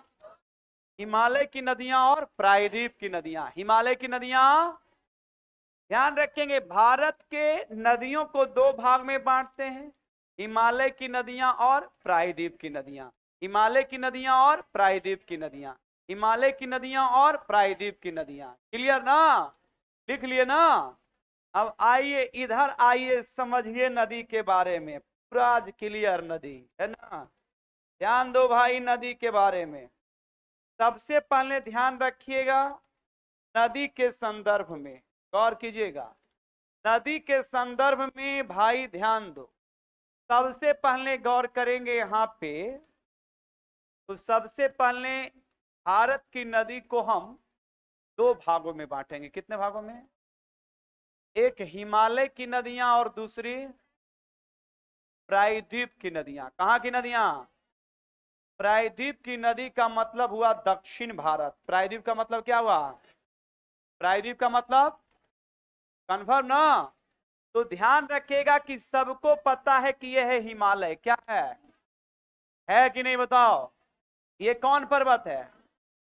तो हिमालय से जो निकलेगा वो कौन नदी कहलाएगा? हिमालय की नदियां। कौन नदियां? और अक्सर हिमालय से निकलने वाली नदियां उत्तर भारत में बहेगी, इस लेकर इसे उत्तर भारत की नदी भी कहेंगे। क्या कहेंगे? ध्यान ये भी रखेंगे कि उत्तर भारत की नदियां को बरसात में पानी की कमी इसलिए नहीं होती है क्योंकि पूरे उत्तर भारत में भारी बारिश होती है, जबकि ग्रीष्म ऋतु में अब जो है यहाँ इस नदी में पानी इसलिए कमी नहीं होगा क्योंकि शीत ऋतु में हिमालय में जितना बर्फबारी हुआ था वो सारे बर्फ, याद रखेंगे, मार्च अप्रैल मई और जून में ग्लेशियर पिघलकर ये स्रोत बनाएंगे और गर्मी के दिन में भी वर्ष भर पानी रहेगी हिमालय की नदियां में या उत्तर भारत की नदियां में, और ठंडा में तो पानी कम सूखता है इसलिए कर नॉर्मलाइज रहेगा ही। तो हिमालय की नदियां की अगर बात करेंगे तो मुख्य रूप से तीन नदी जल तंत्र में, रेड कलर यहां हम ले रहे हैं ताकि आप आसानी से समझे। सबसे पहले याद रखेंगे हिमालय की नदियां में सबसे महत्वपूर्ण है सिंधु। कौन? और नाम दिया गया सिंधु जल तंत्र। क्या नाम दिया गया? तो हिमालय की नदी में पहला कौन? कंफर्म ना? सिंधु के बाद याद रखेंगे गंगा। कौन? कौन जल तंत्र? गंगा। कौन? तो गंगा जल तंत्र। कौन जल तंत्र भाई? कंफर्म ना? और तीसरा याद रखेंगे ब्रह्मपुत्रा। कौन? कौन सा? ब्रह्मपुत्रा जल तंत्र। कौन जल तंत्र? तो बताइए हमने हिमालय की नदी को कितने भागों में बांटा? तीन। पहला सिंधु, दूसरा कौन? गंगा, और तीसरा ब्रह्मपुत्रा। क्लियर ना? ध्यान रखिएगा इसमें और इसकी कई सहायक नदियां भी होंगी, जबकि ध्यान रखिएगा कि मुख्य रूप से उत्तर भारत के बाद दक्षिण भारत। कहां पे? दक्षिण भारत या प्रायद्वीप की बात करेंगे तो यहां पर आप आराम से समझिए। प्रायद्वीप की बात करेंगे तो प्रायद्वीप की नदियां या दक्षिण भारत की नदियां की बात करेंगे भाई, तो प्रायद्वीप या दक्षिण भारत में सबसे पहले जो नदी आएगी वो उत्तर से दक्षिण से अरब सागर में सब आपको बताएंगे। प्रायद्वीप की नदी में सबसे पहले नदी आएगी महानदी। कौन आएगी? नाम सुने होंगे, महानदी के बाद आएगी गोदावरी। कौन? नाम सुने ना? कौन सी? गोदावरी के बाद कृष्णा। कौन? कौन? कौन? कृष्णा के बाद कावेरी। कौन? कौन? कन्फर्म ना? जबकि याद रखेंगे एक महत्वपूर्ण नदी होगी महानदी। कौन? और महानदी के बाद नर्मदा। कौन? कौन? नर्मदा। कौन? नर्मदा के बाद प्रायद्वीप नदी में सबसे महत्वपूर्ण में से आएगी जिसका नाम होगा साबरमती। क्या होगा? क्या होगा? साबरमती। क्या होगा? साबरमती के बाद याद रखेंगे लूनी। कौन? कौन? और लूनी के बाद माही। कौन? कौन? कौन? तो यहां पर ये माही है और ये लूनी है। माही और कौन? तो साबरमती, लूनी, माही। साबरमती, लूनी और माही। और साथ में एक और नदी होगा जिसका नाम होगा ताप्ती। क्या नाम? क्या नाम? ये सारे प्रायद्वीप की नदियां हैं। कहां की नदियां? तो प्रायद्वीप या दक्षिण भारत की नदी में साबरमती। कौन? लूनी। कौन? माही। इसके बाद ताप्ती। इसके अलावे महानदी। कौन? कौन? कौन? महानदी के बाद गोदावरी। गोदावरी के बाद कृष्णा के बाद कन्फर्म ना? जबकि कुछ अन्य महत्वपूर्ण नदियां जैसे आपसे पूछ सकता है, ध्यान दीजिएगा, जैसे सबसे महत्वपूर्ण नदी में से सबसे प्रायद्वीप या दक्षिण भारत या आप कह सकते हैं दक्षिण भारत की नदियां में मुख्य रूप से याद रखेंगे स्वर्ण रेखा। कौन सा? ये हिमालय की नदियां नहीं है, ध्यान रखिएगा। हुगली। कौन सी? कौन सी? हुगली के बाद दामोदर। कौन सा? दामोदर बंगाल में बहती है, हुगली पश्चिम बंगाल में बहती है। और स्वर्ण रेखा कोटा नागपुर झारखंड से निकलकर उड़ीसा के बालासोर के पास यह नदी बंगाल की खाड़ी में गिरती है। इसके अलावा उड़ीसा में दो और नदियां होंगी जिसमें ब्राह्मणी। कौन सी? नाम सुने होंगे। फिर बैतरनी। कौन सी? तो ब्राह्मणी और बैतरनी ये दोनों नदियां उड़ीसा में बहती है। कहां पे? कहां पे? कहां पे? जबकि ब्राह्मणी बैतरनी के बाद आंध्र प्रदेश की सबसे बड़ी नदी है जिसका नाम है पेन्नार। क्या नाम? पेन्नार आंध्र प्रदेश की सबसे बड़ी नदी है जो शेषांचलम पहाड़ी से निकलकर ये नदी ध्यान रखेंगे काकीनाडा के पास ये बंगाल की खाड़ी में गिरती है। जबकि पेन्नार के बाद याद रखेंगे दक्षिण भारत की एक नदी है बेगई। कौन? बेगई भी याद रखिएगा तमिलनाडु में बहती है। कहां बहती है? तो प्रायद्वीप भारत या दक्षिण भारत में पहली नदी मुख्य रूप से ध्यान रखिएगा जिसमें सवाल पूछे जा सकते हैं स्वर्ण रेखा। कौन? हुगली। कौन? दामोदर, ब्राह्मणी, बैतरनी, पेन्नार, बेगई। ये सारी प्रायद्वीप या दक्षिण भारत की नदी। प्रायद्वीप या कहां की? प्रायद्वीप या। जबकि प्रायद्वीप में कुछ अन्य नदियां होंगी जैसे पेरियार। कौन सा? कौन सा?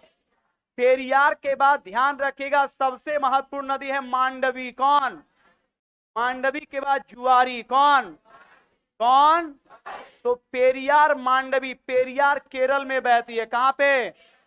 जबकि मांडवी और जुआरी गोवा में। कहां पे? ये सारी नदियां दक्षिण भारत की हैं। कहां की हैं? कहां की? तो दक्षिण भारत या प्रायद्वीप भारत में। और ये सारे उजले कलर में जितने नदी हम लिखे हैं इसमें सबसे बड़ी नदी है गोदावरी। कौन? तो प्रायद्वीप दक्षिण भारत की सबसे लंबी नदी कौन? जिसे वृद्ध गंगा कहते हैं। क्या कहते हैं? कौन गंगा? कौन गंगा? तो दक्षिण भारत या प्रायद्वीप की नदी में ध्यान रखेंगे गोदावरी। कौन? कृष्णा, कावेरी, महानदी, नर्मदा, साबरमती, लूनी, माही, ताप्ती, स्वर्ण रेखा, हुगली, दामोदर, ब्राह्मणी, बैतरनी, पेन्नार, बेगई, पेरियार। कौन? मांडवी, जुआरी। ये सारी नदियां कहां की हैं?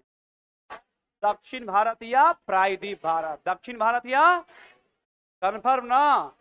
जबकि ध्यान रखिएगा कि आपका मुख्य रूप से उत्तर भारत में सिंधु, गंगा और ब्रह्मपुत्रा, सिंधु की सहायक नदी झेलम, चिनाब, रावी, ब्यास और सतलज। डायरेक्ट रूप से सिंधु में मिलने वाली नदियां सियोक, जास्कर, गिलगिट, हुंजा, ये सारी डायरेक्ट मिलने वाली सिंधु की सहायक नदी होगी। जबकि कुछ गंगा की भी सहायक नदियां जो मैंने अभी बताया था, जिसमें रामगंगा, गोमती, घाघरा, शारदा, गंडक, बागमती, कोसी, महानंदा, यमुना, कर्मनाशा, सोन, पुनपुन, किउल, अजय और हरोहर शामिल है, जो डायरेक्ट रूप से गंगा में मिलती है। जबकि गंगा की कुछ उप सहायक नदियां थी जो यमुना के रास्ते या चंबल के रास्ते गंगा जलतंत्र का हिस्सा बना था। ब्रह्मपुत्र की बात करेंगे, ब्रह्मपुत्र की सहायक नदी में तीस्ता, मानस, कमेंग, सुबनश्री, दिसांग, लोहित, कालांग और धनश्री जैसी नदियां, ये सारी किसकी सहायक है? ब्रह्मपुत्रा की। किसकी? किसकी? कन्फर्म ना। तो ये पूरा इंपॉर्टेंस नदियां हैं। बीपीएससी में अगर इससे अगर ज्यादा सवाल छूटे तो मैं दावे नहीं, चैलेंज के साथ कह रहा हूं कि 90+ अगर सवाल पूछे जाएंगे नदी से, तो मैंने जितना लिखा है और जितना बोला है वो सारे यहीं से आएंगे। और 10% तो टाइमिंग के कारण, नहीं तो वो भी 10% याद रखेंगे जो है, तो वो भी हम बतेबे करेंगे। तो स्पष्ट रूप से ध्यान रखेंगे कि सवाल इधर उधर नहीं जाएगा, क्योंकि जितना इंपॉर्टेंस एग्जाम में नदी पूछता है वो टोटल बताया ही जाएगा। ये ध्यान रखिएगा, है ना। ऐसे भारत में 4000 नदियां हैं, 4000 नदी नहीं पूछेगा, जो पूछेगा वही आपको बताए जाएंगे, है ना। तो ये पूरा ध्यान रखिएगा। नेक्स्ट सवाल की हो। 1 मिनट नहीं 2 मिनट लो, लेकिन 30 सेकंड में क्लियर करो। 30 सेकंड। चलिए यूट्यूब वाले हमारे कमांडोज,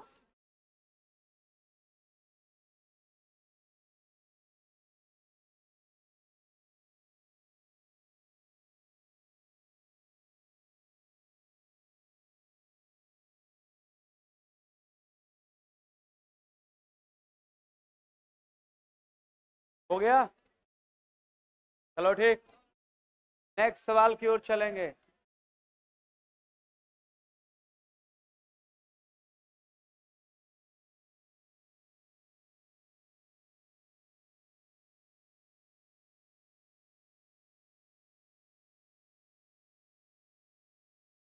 गौर करेंगे, बंगाल की खाड़ी में गिरने वाली नदियों द्वारा क्या निर्माण किया जाता है?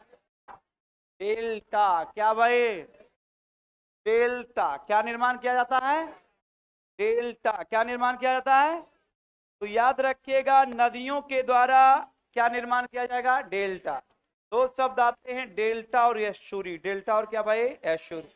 डेल्टा या, देख भाई आराम से समझो, आज डेल्टा ही समझ लीजिए और एस्चुरी समझ लीजिए क्या होता है डेल्टा और एस्चुरी। गौर करेंगे, सबसे पहले आप सुनते होंगे कि भारत की सबसे बड़ी नदी गंगा और ब्रह्मपुत्रा दुनिया का सबसे बड़ा डेल्टा का निर्माण करती है, जिसे सुंदरवन का डेल्टा कहा जाता है। क्या कहा जाता है? लेकिन एक शब्द आप सुनते होंगे, एक शब्द आप ये भी सुनते होंगे कि नर्मदा नदी एस्चुरी बनाती है। क्या बनाती है? एस्चुरी। जान दो भाई, ये नदी गंगा, गौर कीजिएगा कि गंगा नदी की बात करेंगे तो गंगा नदी पूरे अपने मैदानी इलाकों से, पूरे मैदानी इलाकों में बाढ़ लाती है और बाढ़ लाके मिट्टी घुलाती है। अरबों टन मिट्टी का ट्रांसपोर्टिंग कर लेती है, बहा ले जाती है। कौन? गंगा। और जब गंगा ले जाएगी तो अपने मुहाने पर ले जाएगी। कहां ले जाएगी? और मुहाने पर जैसे ही गंगा जाएगी तो ध्यान रखिएगा कि यहाँ पे क्या होता है कि ये कई धाराओं में बंट जाएगी, और धारा में जब बटेगी तो इसके फोर्स, प्रवाह कम जाएंगे, इस कारण ये बहाकर जो मिट्टी मुहाने पर ले गई, ये प्रवाह के दौरान ये यहीं पर याद रखेंगे जमना शुरू हो। और इस तरीके से ये जमकर एक ऊंचाई प्राप्त करता है और फिर इस पर नदियां बह बह कर किसी तरह से खाड़ी या सागर में प्रवेश कर जाती है। तो पानी तो बंगाल की खाड़ी में गिर जाती है, लेकिन ये मिट्टी जो है ये मुहाने पर क्या हो जाता है, जम जाता है। और जब जम जाएगा तो इसी भौतिक स्वरूप को हम, जमे हुए मिट्टी को हम क्या कहेंगे, डेल्टा। क्या कहेंगे, क्या? तो याद रखिएगा कि भारत की सबसे बड़ी नदी गंगा अपने मुहाने पर मिट्टी जमा करती है और ऐसे भौतिक स्वरूप को हम डेल्टा कहते हैं। और यह है दुनिया का सबसे बड़ा डेल्टा, सुंदरबन डेल्टा। कौन डेल्टा? इस भौतिक स्वरूप को ध्यान रखेंगे। इस भौतिक स्वरूप के विकास के लिए, संरक्षण के लिए प्रकृति ने सब कुछ बना रखा है।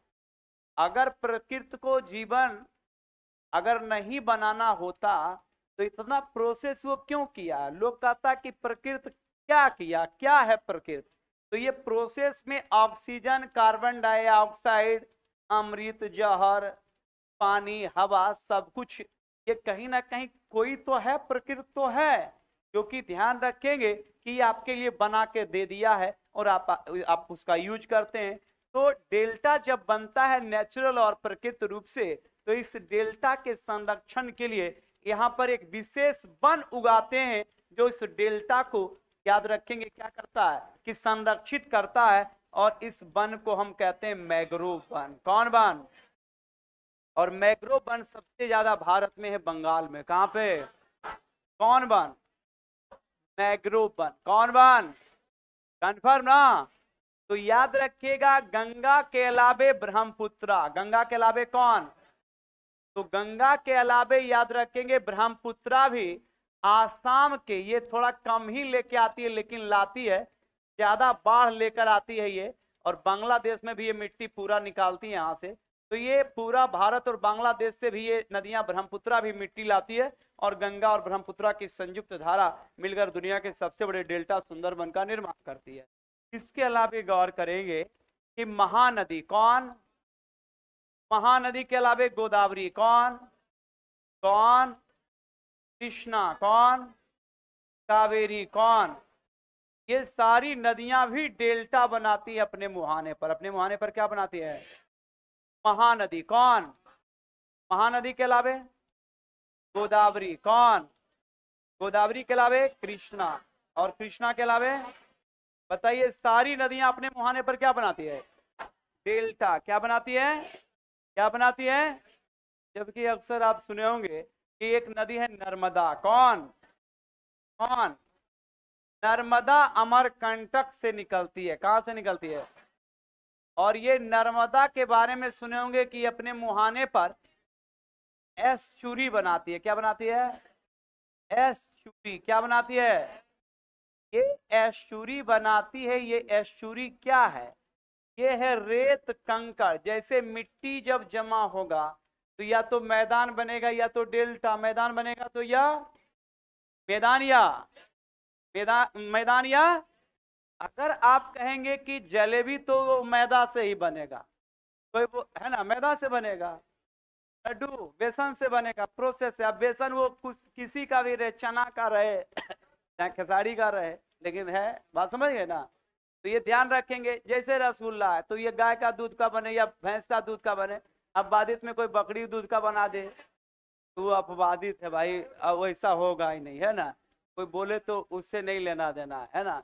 अब रसगुल्ला बनता है, दूध से बनता है, ऑप्शन में दे देगा कि गाय का दूध, भेड़ का दूध, उटनी का दूध, कुत्ती का दूध। तो ये सही है कि गाय का दूध होगा।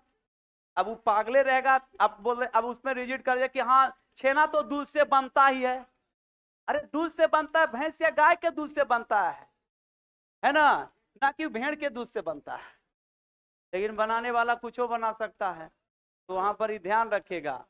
अब एस्चुरी क्या है भाई? देखो यहाँ पर नर्मदा दो पर्वत के बीच बहती है, भ्रंश घाटी। कौन घाटी?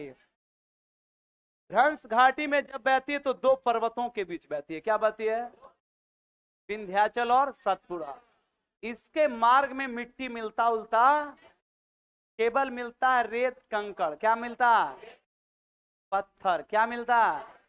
तो रेत कंकड़ पत्थर को ही बहा के ले गई, और जब उसको लेकर गई तो उसी को मुहाने पर जब जमा करेगी तो वैसे स्ट्रक्चर एस्चुरी कहलाते हैं। क्या कहलाता है? तो सीधा सवाल बनेगा कि नर्मदा नदी डेल्टा बनाती है कि एस्चुरी? क्या कन्फर्म ना? ये नदियां मैदान में नहीं बहती, मैदान में ये घाटी में बहती है। कहाँ बहती है? तो दो पर्वत के बीच को हम क्षेत्र को क्या कहेंगे? घाटी। इसे रिफ्ट वैली या भ्रंश घाटी। रिफ्ट वैली या एक सवाल फिर बन गया कि रिफ्ट वैली या भ्रंश घाटी में कौन बहती है? नर्मदा। किन दो पर्वत के बीच? विंध्याचल और सतपुड़ा के बीच कौन बहती है? नर्मदा। क्लियर ना? नेक्स्ट सवाल की ओर चलेंगे।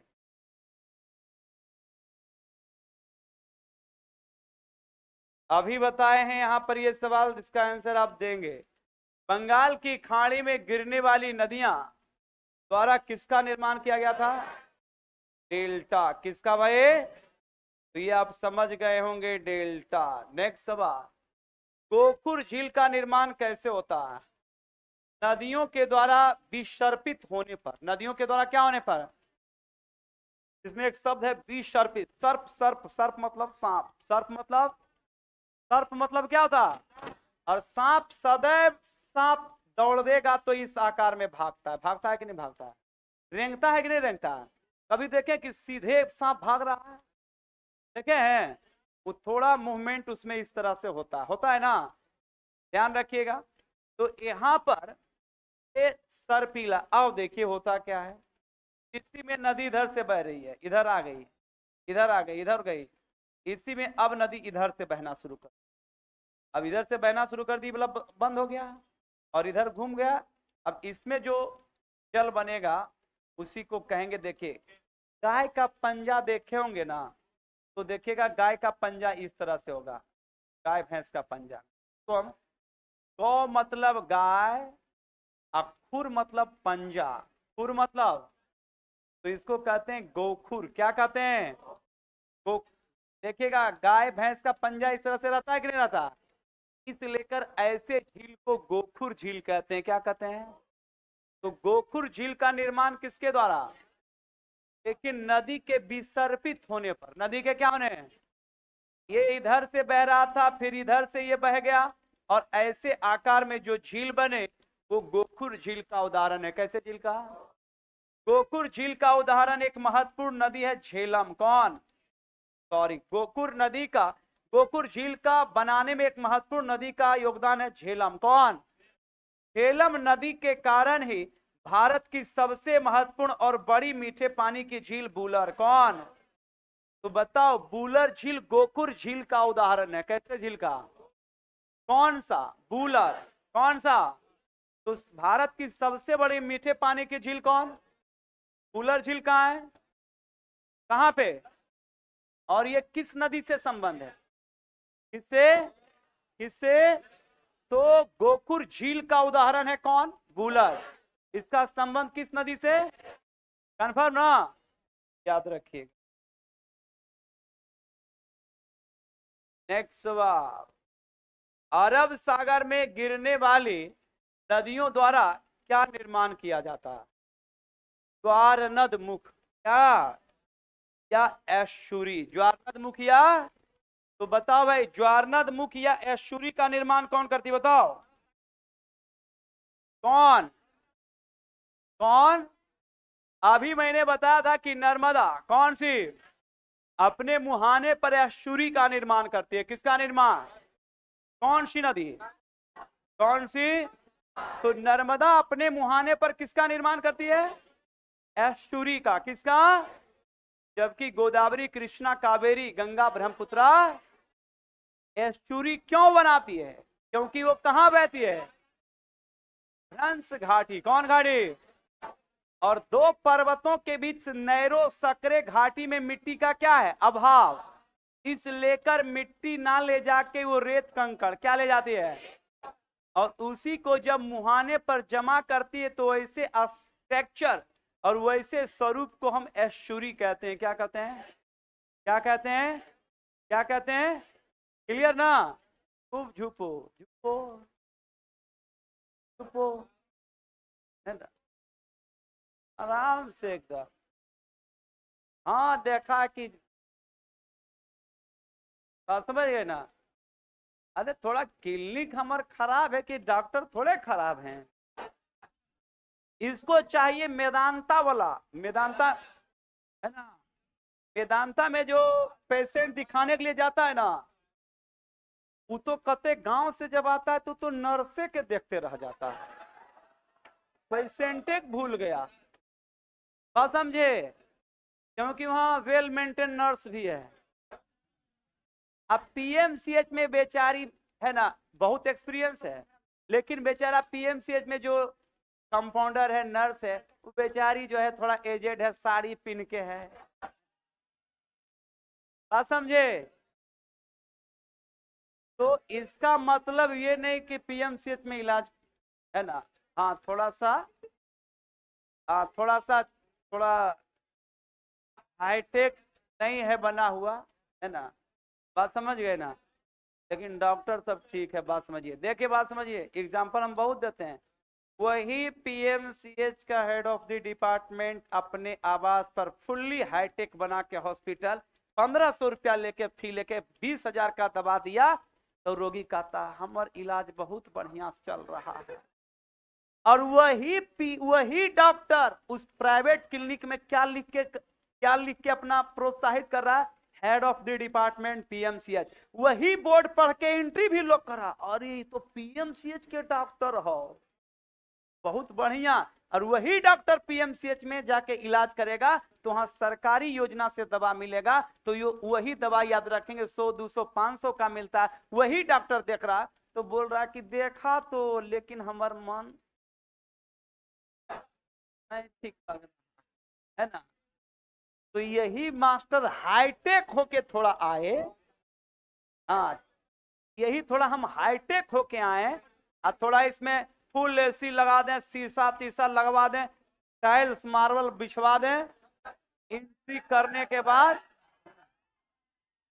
तो लोग 10,000 फी भी देगा, हाँ 10,000 फी भी देगा, लेकिन वो सब होने वाला करवे नहीं करेंगे।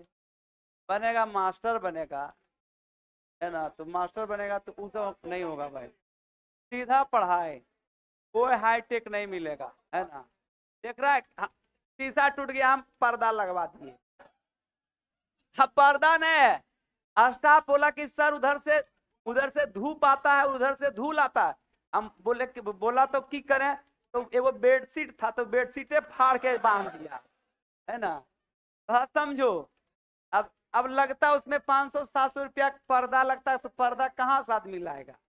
तो बोले बेडशीट है, तो बोला सर एगो हमारे यहाँ पुराना था, अब उसको नहीं बिछाते हैं, तो बोले ला के ओकरे बांध दो, देखो बेडशीट उधर बांध दिया, है ना। तो सुविधा नहीं मिलेगा, लेकिन दवा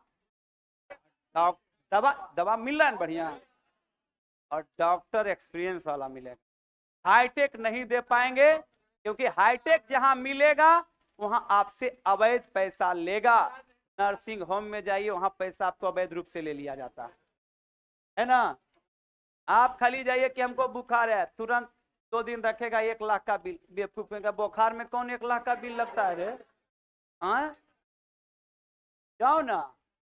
आप बड़े हॉस्पिटल नर्सिंग होम में जाइए, सिर्फ बोलिएगा कि हमको जो है थोड़ा सा अनपचा जैसा लग रहा है, मन ठीक नहीं लग रहा है, 2-3 दिन रखेगा, 1-1.5 लाख का बिल बना के भेज देगा। और जबकि वो की है, अगर घर में उसका इलाज कीजिएगा तो जीरा पानी नींबू पानी पी लीजिए, खत्म हो गया।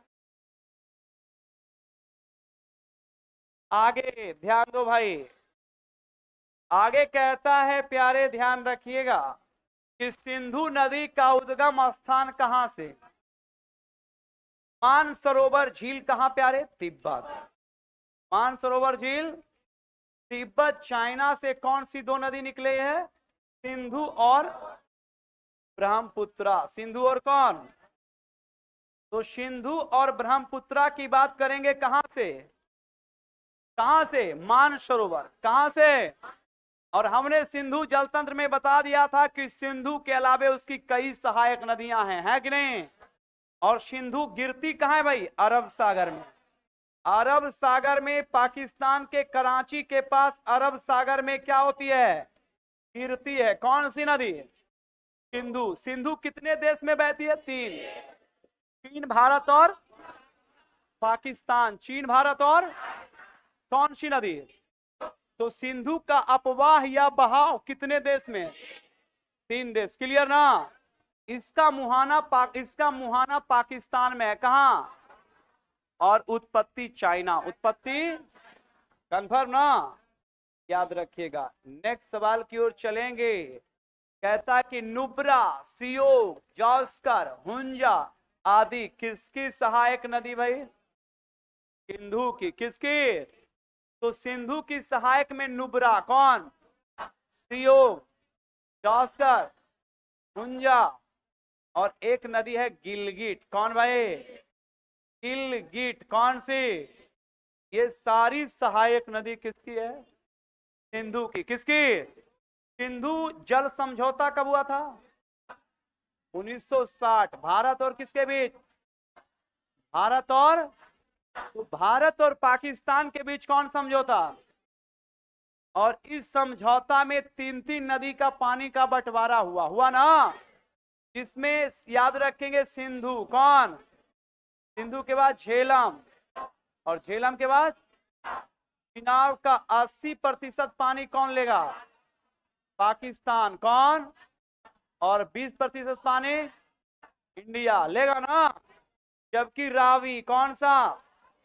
ब्यास, और कौन? सतलज। तो रावी, ब्यास और सतलज का 80% पानी इंडिया लेगा ना? और 20% पानी पाकिस्तान। कौन? और इस तरीके से दिया गया नाम सिंधु जल समझौता। कौन समझौता? तो सिंधु जल समझौता 1960 में किन 2 देश के बीच? और उस समय तत्कालीन प्रधानमंत्री जवाहरलाल नेहरू। कौन? तो प्रश्न पूछेगा कि सिंधु जल समझौता के समय भारत के प्रधानमंत्री कौन थे? जवाहरलाल। और सिंधु जल समझौता कब हुआ? 1900। भारत और कंफर्म ना? तो आज यही था, ताकि थोड़ा सा